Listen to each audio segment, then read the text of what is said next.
लो भाई, अभी e com वाले भाई आए थे तो उन्होंने बता दिया ई कॉम एक्सप्रेस जो है ना, अभी आप देखते थे इसको ना टेक ओवर कर लिया है डिलीवरी लॉजिस्टिक में। कब गया ये, हो गया डील, हो गया क्या उनका? अच्छा, तो आईपीओ आने। हे गाइस, आप सभी का स्वागत है हमारे एक और नए ब्लॉग में। आज के इस वीडियो में हम बात करने वाले कि अगर आप खुद का ई कॉमर्स बिजनेस स्टार्ट करना चाहते हो और वो भी अंडर बजट, तो कैसे करोगे। ई कॉमर्स बिजनेस में कौन कौन सी चीजें जो है ना, जो आप स्किप कर सकते हो, जिससे आपका बिजनेस भी भैया इफेक्टेड होगा नहीं। और अगर आपके जेब में पैसा है और अगर आप ना गैजेट्स के साथ बिजनेस स्टार्ट करना चाहते हो, तो वो गैजेट्स भी है ना जो ई कॉमर्स बिजनेस के लिए जरूरी होते हैं, वो भी मैं आज के इस वीडियो में आपको सजेशन देने वाला हूँ। तो अगर आपने कोई gadgets e commerce business start करा लेकिन गैजेट के लिए लेके आप कंफ्यूज हो रहे हो कि भैया ई कॉमर्स के लिए कौन सा गैजेट सही रहेगा, तो वो भी आपको मिल जाएगा इस वीडियो में। और अगर आपके पास पैसा नहीं है लेकिन धंधा तो करना है, धंधे से पैसा भी कमाना है, तो भी आपके लिए आज की वीडियो बहुत ही हेल्पफुल होने वाली है। आज गाइस सबसे पहले हम बात करेंगे हमारे आज के डिस्पैचिंग वाले काउंट के ऊपर। हालांकि हमारे लगभग पार्सल जो है ना वो पैक हो चुके हैं, max to max parcel pack हो चुके हैं। अब जैसे ही ना लॉजिस्टिक वाले आ जाएंगे तो हम उसे हैंड ओवर करने वाले, मतलब अभी तक पूरे कंप्लीट नहीं हुए लेकिन पैकिंग चल रही है, लगभग 80% का काउंट हो गया। अब वो आज के पार्सल कितने, वो पैनल पे चल के चेक करेंगे, मीशो का भी चेक करेंगे, साथ में फ्लिपकार्ट का भी चेक करेंगे। तो चलो चेक कर लेते हैं। चलो गाइज, हम आगे हमारे ऑर्डर वाले सेक्शन में। यहाँ पे आप देखोगे तो होल्ड में 0 है, पेंडिंग में आज सुबह से हमारे 81 ऑर्डर्स आ चुके हैं, जो कि थोड़े एज यूजुअल कम आए हुए। और जो हमारा आज का डिस्पैचिंग वाला काउंट है वो है 206, 206 ऑर्डर हमारे आज के दिन में हम डिस्पैच करने वाले। चलो गाइज, अब फ्लिपकार्ट वाला भी चेक कर लेते हैं। तो यहाँ पे देखो 0 है पेंडिंग में, और आज हमारे जो डिस्पैचिंग वाला काउंट है वो है देखो पेंडिंग हैंड ओवर में 21 ऑर्डर फ्लिपकार्ट के हम डिस्पैच करने वाले हैं। गाइज ये रहा हमारा काउंट, तो मैंने दिखा दिया। और भैया यहाँ पे हमारे यहाँ पे ई कॉम वाले भाई आ गए, तो उनके पार्सल अभी अपन यहाँ पे सक्सेसफुली डिस्पैच करने वाले। तो चलो यहाँ पे देख रहे हो आप ई कॉम एक्सप्रेस के जितने भी पार्सल है वो ऑलरेडी हमने स्कैन करके एसक्यू मिटा के रखे हुए हैं। मैंने जैसे कि आपको बोला हमारी पैकिंग थोड़ी जल्दी हुई थी, तो यहाँ पे अपन उसको स्कैन करके हैंड ओवर करने वाले हैं। तो यहाँ पे देखो, यहाँ पे ई कॉम के, और वहाँ पे आप देखोगे तो डिलीवरी के पार्सल। लो भाई, अभी ई कॉम वाले भाई आए थे तो उन्होंने बता दिया ई कॉम एक्सप्रेस जो है ना, अभी आप देखते थे इसको ना टेक ओवर कर लिया है डिलीवरी लॉजिस्टिक में। कब गया ये, हो गया डील, हो गया क्या उनका? अच्छा, तो आईपीओ आने वाला था, तो वो आईपीओ नहीं आएगा ई कॉम का भी, या आएगा? नहीं आएगा। मतलब अब ना भैया डिलीवरी वालों की और मनमानी चलने वाली है, क्योंकि ई कॉम भी उन्होंने खरीद लिया है। एक तो आपको पता है डिलीवरी लॉजिस्टिक की सर्विस कैसी है, और ऊपर से अभी ई कॉम भी उनके अंडर आ गया, मतलब स्टाफ भी उनका ही रहेगा, सब जगह पे उनकी मैनेजमेंट रहेगी। तब तो पूछो ही मत भैया।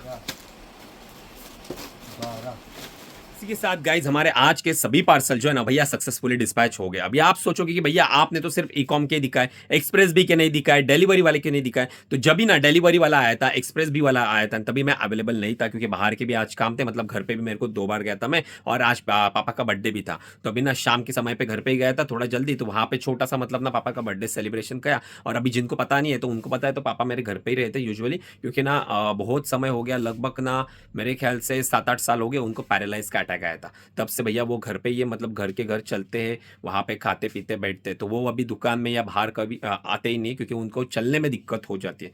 तो हमने भी घर पे छोटा सा बर्थडे सेलिब्रेट करा, उनके साथ थोड़ा टाइम स्पेंड करा, और अभी आ गया हूँ मैं अपने वेयर हाउस पे। अभी हालांकि खाना भी ना खा के रात हो चुके अभी आए, लेकिन अपने को व्लॉग भी तो भैया कंटिन्यू करना था, जो हमारा मेन टॉपिक है आज का, कि हम लो बजट में ई कॉमर्स बिजनेस कैसे स्टार्ट कर सकते हो। तो इसके लिए आपको क्या सोल्यूशन देने वाला ना, वो आप ध्यान से सुन लें। अभी देखो गाइज, ई कॉमर्स बिजनेस अगर किसी को भी स्टार्ट करना पड़ता है, तो जो बेसिक खर्चा रहता है ना, सबसे पहले जो खर्चा आता है वो आता है डॉक्यूमेंटेशन का, जिसमें ना आपको जीएसटी नंबर निकालना पड़ता है, साथ में बैंक का खाता निकालना पड़ता है। तो उसमें मोटा मोटी ना जीएसटी नंबर 3000 रुपए से लेके 5000 तक अंदर निकल जाता है, अगर आप किसी सीए से निकालते हो तो। वैसे तो खुद निकालोगे तो फ्री में होगा, लेकिन मैं आपको कभी भी सजेस्ट नहीं दूंगा, क्योंकि ना आजकल ना जीएसटी निकालने में बहुत बड़ी दिक्कत आ रही है।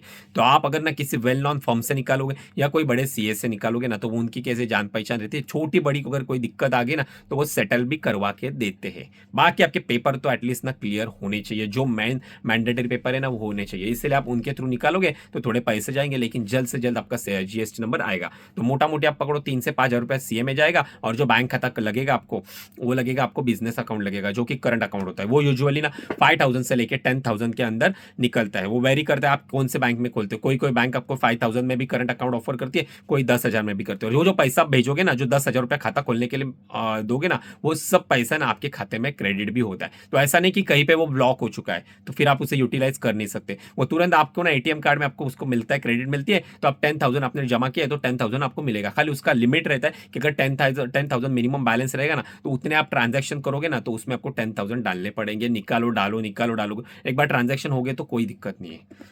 ठीक है, तो ये बात होगी अपनी इसकी, मतलब मोटा मोटी आप पकड़ो 10,000 रुपीज आपको डॉक्यूमेंटेशन और बैंक का प्रोसेस के लिए आपको लगेंगे। इसके बाद जो आता है ना, दूसरा आता है, वो आता है प्रोडक्ट, कि आपको प्रोडक्ट कौन से बाय करने हैं। अगर आपको पता नहीं है, आपको जीरो नॉलेज है ना प्रोडक्ट आपको कौन से बाय करने हैं जो अंडर बजट आते हैं, तो इसके ऊपर ना मैंने काफी सारी वीडियो बनाई है, और कुछ वीडियोज जो है ना वो स्पेशली मैंने ना अंडर 10,000 में आप कौन सा बिजनेस कर सकते हो, टॉप प्रोडक्ट कैटेगरी कौन सी है जो आप 10,000 के अंदर स्टार्ट कर सकते हो, वो भी एक काफी बढ़िया वीडियो, बहुत सारे लोगों को पसंद भी आ गए, व्यूज भी काफी अच्छा आ गए। तो अगर आपने वो वाली वीडियो देखी नहीं है तो आई बटन में दे दूंगा उसकी लिंक, तो एक बार जरूर जाके वो वाली वीडियो देख लेना कि अंडर 10,000 में कौन सी कैटेगरी आती है। तो वो हो गई, तो वो आपका 10,000 जो रहेगा ना वो आएगा पूरी तरह से आपका इन्वेंट्री में जाएगा, मतलब जो माल की इन्वेंट्री है ना उसमें आपका 10,000 पूरी तरह से ब्लॉक होने वाला है। तो वो एक 10,000 आपका हो गया, उसके बाद आपका 10,000 हो गया डॉक्यूमेंटेशन के लिए, मतलब 20,000 अब तक आपका खर्चा आ चुका है। अब इसके बाद जो आता है ना खर्चा, वो आता है ई कॉमर्स रन करने के लिए आपको कुछ गैजेट्स की जरूरत रहती है। तो वो आपको कौन कौन से गैजेट लेने चाहिए या कौन कौन से गैजेट आप स्किप कर सकते हो, इसके बारे में चर्चा अभी है ना गाइस। ई कॉमर्स जो बिजनेस है ना वो आप दो तरह से कर सकते हो, एक है ना आप लैपटॉप या पीसी को यूज करके अपना e commerce business smoothly run कर सकते हो, और दूसरा है मोबाइल ई कॉमर्स, जिसमें आपको ना ही किसी लैपटॉप की जरूरत है ना ही किसी पीसी की जरूरत है। लेकिन दिक्कत यही पे ना, यहाँ पे अगर आप मोबाइल के साथ काम करते हो तो यहाँ पे आपको सारी चीजें जो है ना आपको छोटी छोटी स्क्रीन से करनी पड़ती है, तो जिसमें ना थोड़ी बहुत मिस्टेक होने के चांसेस है। बाद में भैया आंख की भी तो तकलीफ हो सकती है, और ऊपर से भैया प्रिंटर कनेक्ट करने का दिक्कत, प्रिंट के लिए आपको बाहर जाना पड़ेगा। लेकिन आज आपका भाई है तो आपको ना बजट में सारी चीजें बैठा के देने वाला है, तो पूरी वीडियो ध्यान से देखना। देखो अभी जिनका भी ना मिनिमम बजट है, मतलब भैया बजट की बहुत कमी है, वो स्टार्टिंग में इन्वेस्ट करना नहीं चाहते, तो उनके लिए है मोबाइल ई कॉमर्स। अब मोबाइल से सारी चीजें ऑपरेट कैसे करनी है, मतलब भैया लॉगिन कैसे करना है, उसके बाद भैया बाकी की सारी चीजें जैसे होती है लिस्टिंग विस्टिंग, इसके ऊपर मैंने डिटेल में वीडियो बनाई है, तो आप मेरे ना डिस्क्रिप्शन वाली लिंक एक बार चेकआउट कर लेना, जिसमें लिखा हुआ है मोबाइल ई कॉमर्स, तो वो देख लेना मोबाइल से देखने के लिए। और अभी आपको ना मैं बताया, तो आपको मोबाइल तो हर बंदे के पास यूजुअली स्मार्टफोन रहता ही है, तो उसमें आपकी जीरो इन्वेस्टमेंट हो गई। अब ना मैं आपको बोलूंगा कि आप है ना एक प्रिंटर में इन्वेस्टमेंट करना, लेकिन टेंशन मत लो, आपका पॉकेट बिल्कुल खाली करने वाला नहीं हो, एकदम बजट फ्रेंडली आपको प्रिंटर आज सजेस्ट करने वाला, और जो कि आप अपने मोबाइल से भी यूज कर सकते हो, क्योंकि काफी सारे प्रिंटर्स जो रहते हैं ना वो आप मोबाइल से यूज नहीं कर सकते, और जो कर सकते हो भैया 12-15 हज़ार रुपए लगता है। अभी हम खुद भी प्रिंटर यूज करते, 12-15 हज़ार रुपए का प्रिंटर हमारे पास भी है, दिखा देता हूं आपको मैं। अब देखो गाइज, मैं जो प्रिंटर यूज करता हूँ ना, जो शिपिंग लेबल यूज करने के लिए, मतलब प्रिंट करने के लिए, वो है बारकोड प्रिंटर TSC का TTP प्रो, ये है 244 प्रो। तो अगर आपके पास, अगर जिन लोगों के पास बजट है ना, मतलब बजट के साथ करना है, जिनको नया प्रिंटर बाय करना है, तो उनको मैंने ये दिखा दिया है। ऐसा प्रिंटर चाहिए तो मैं वीडियो में भी टैग कर दूंगा, आप यहाँ से भी बाय कर सकते हो।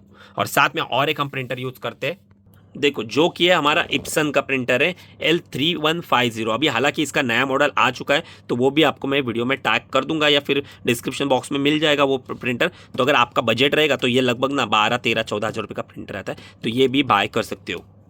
अब ये दो ऑप्शन मैंने दिए ना, ये सिर्फ और सिर्फ उन लोगों के लिए ना जिनका जेब भरा हुआ है, जिनके पास भैया पैसा है इन्वेस्ट करने के लिए। लेकिन वो भाई है ना जिनके पास पैसा नहीं है, अभी थोड़ी तंगी है, अभी ई कॉमर्स बिजनेस करना है और ई कॉमर्स से पैसा कमाना है और फिर इन्वेस्ट करना है, तो उनके लिए भी आपका भाई है ना एक सोल्यूशन देने वाला है प्रिंटर का, जो ना इन दोनों का भी है, कुल मिला के ना एक प्रिंटर की 14,000 रुपये का प्रिंटर है, 28,000 रुपये की इन्वेस्टमेंट लगती है सिर्फ और सिर्फ प्रिंटर में। तो वो काम है ना सिर्फ और सिर्फ 5,000 में आप कैसे निपटाओगे ना, और साथ में मोबाइल के साथ कनेक्ट होगा।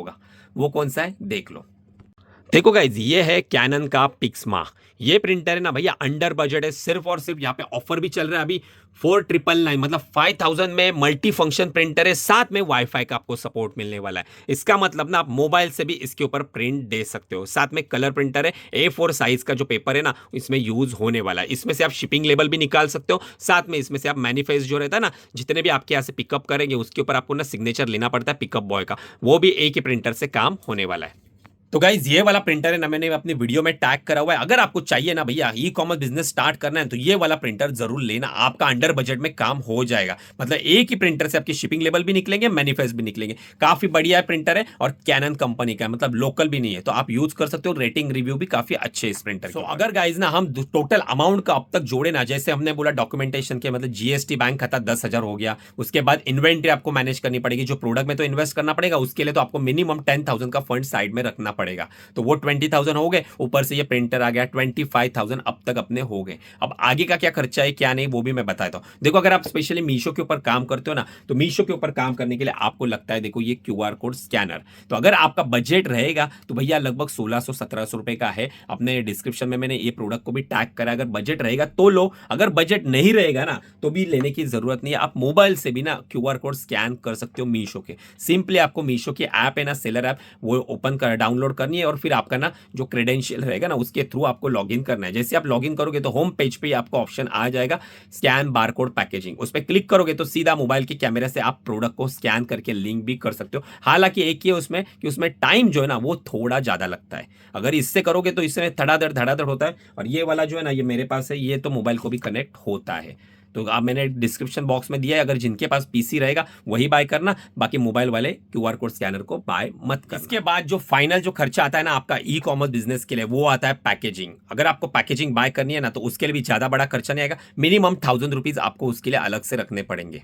देखो ऑनलाइन बिजनेस करना है ना तो इस तरह के आपके कुरियर बैग आपको स्टार्टिंग में यूज करने पड़ेंगे। चाहे आपका बजट अगर अंडर बजट काम करना है ना तो आप स्टार्टिंग में ना वाइट जो कुरियर बैग आते हैं ना वो बाय कर सकते हो। आपको चाहिए तो आप हमारे वेबसाइट से बाय कर सकते हो, या आपको और किधर सस्ते मिलेंगे तो आप उधर से भी बाय कर सकते हो। तो स्टार्टिंग में कर लेना व्हाइट बैग, और बाद में जब भी आपका बिजनेस बढ़ेगा ना तब आप ना मीशो की जो ब्रांडेड पैकेजिंग है ना उसको यूज कर सकते हो। क्योंकि स्टार्टिंग के फेस में क्या होता है ना, ऑर्डर्स आते नहीं है तो आपको बल्क में बाय करना पड़ेगा। जो मीशो के रिकमेंडेड रहते हैं ना ब्रांडेड पैकेजिंग, वो आपको बल्क में बाय करनी पड़ेगी। और इतने उस अगर वो बल्क में बाय करोगे तो उसमें आपका इन्वेस्टमेंट काफी अच्छा लग जाएगा। तो उससे अच्छा ना ये 100 पीस का हमारे वेबसाइट के ऊपर भी मिलता है, 100 पीस का बंडल आता है, तो 2 साइज आप मंगवा के रखोगे, मतलब 200 पीस बहुत हो गए स्टार्टिंग में। एक बार ऑर्डर का फ्लो बढ़ेगा ना तब आप ब्रांडेड पैकेजिंग बाय कर लेना। और ये अगर आपको चाहिए तो डिस्क्रिप्शन में मैंने लिंक दे दिया हमारी खुद की वेबसाइट से, तो आप हमारे वेबसाइट से भी बाय कर सकते हो। और जिनके पास ना क्यों वो बारकोड लेबल वाला प्रिंटर है ना जो ऑलरेडी यूज करते हो, उनका अगर बारकोड लेबल बाय करने रहेंगे तो हम भी सेल करते हैं हमारे वेबसाइट के थ्रू। तो अगर आपको नीड रहेगी तो डिस्क्रिप्शन में लिंक है, आप एक बार जाके चेकआउट कर लें। सो गाइस अगर मोटा मोटी कैलकुलेशन करेंगे under budget e commerce business करना है ना तो आपको 25,000 अलग से रखने ही पड़ेंगे। उसमें आपका प्रिंटर भी आ गया, इन्वेंट्री का पैसा भी आ गया, पैकेजिंग भी आ गई, और साथ में आपका बैंक खाता, जीएसटी नंबर, सारी चीजें आ गई। 25-26,000 आपको लगने ही लगने हैं। ये मिनिमम आपको बजट पकड़ के चलना ही पड़ेगा। और अगर आपको इसमें से भी कुछ स्किप करना है तो भैया जो मैंने आपको 5000 वाला प्रिंटर बताया था ना वो आप स्किप कर सकते हो। लेकिन वो केस में आपको क्या करना पड़ेगा, डेली आपको जेरोक्स वाले के पास जाना पड़ेगा। जैसे ऑर्डर आ गया जेरोक्स वाले के पास जाके आपको A4 पेपर के ऊपर प्रिंट आउट लेके फिर उसे पैक करना पड़ेगा। तो ये चीज है भैया, अगर आपको करना है तो आप ऐसे भी कर सकते हो।